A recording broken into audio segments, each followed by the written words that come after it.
Alrighty, so in this video we are going to cover the first page, actually about the first page or so of our notes for 7.4. We're going to talk about what it means to grow without bound, and then after that we're going to cover these other subjects in our 7.4 videos.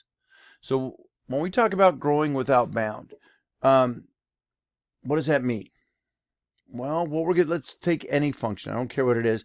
I'm going to use f of x, y, a fancy name of saying y, lets me know it's a function, equals x squared minus 5. And what we're going to do, this is a polynomial, by the way, remember it's a parabola. I am going to plug in these values of x, and we're going to see what we get back. Notice as I am plugging in my values of x, they get bigger and bigger and bigger and bigger. And if they keep growing and growing and growing for infinity, that's what we mean by growing without bound.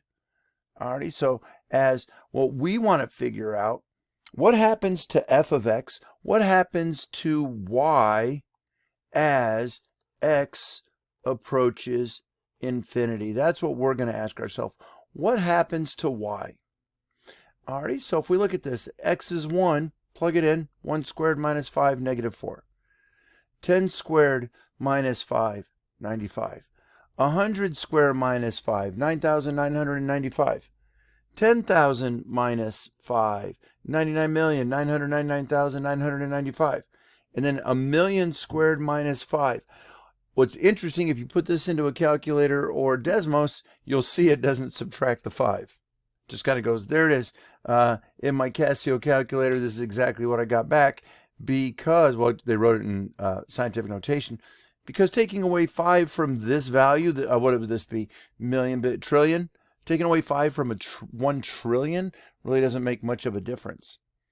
So what do we notice about the values for y, or of f of x, as x gets incredibly large?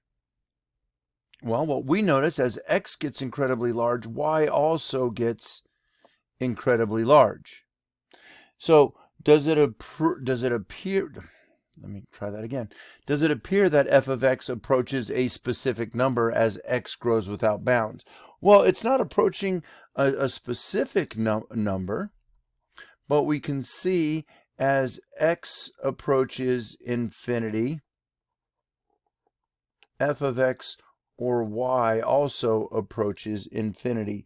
X is going to get much larger in this function, so y is going to get much larger in this function, or as a function. Well, what happens if I take that same function, but I go without bound in a negative direction? Notice I'm plugging in negative values. So we can see x is approaching negative infinity. What does y approach? What does y get really close to?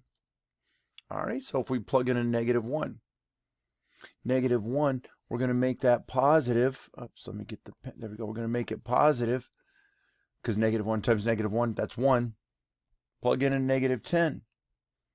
Negative 100. Again, this should be, in my initial posting, I forgot that first 9. There we go. Let's do negative 10,000. Negative 1 million.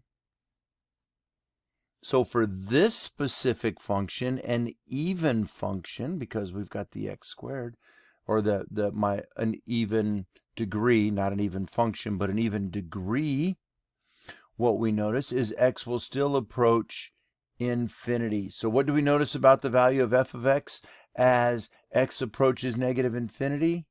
In this function, at least, f of x will approach infinity. Why do I mean this one? Because if we had changed the exponent, it might have approached, if we had done an odd exponent, it would have approached negative infinity. So watch out for those. So is there a relationship between x growing without bound and behavior? At least for this function with an even exponent, there is. Yeah, because we saw as x approached negative infinity, f of x approached infinity. And when we look at our end behaviors, x is going to the left, y is going up. That's going to give me an end behavior like that.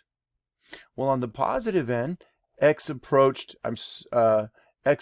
infinity, and f of x also approached infinity, and that's an end behavior that looks like that. X goes to the right, y goes up. All right, so that was a nice little look at our graph, a nice little start to this. I'm going to stop this video here because in the next video, it's going to take a little bit longer, and we're going to look at some reciprocal functions with x in the denominator. All right, so if you have any questions about this first little group, make sure you jot them down and you come to class with those questions, and I'll see everybody in class.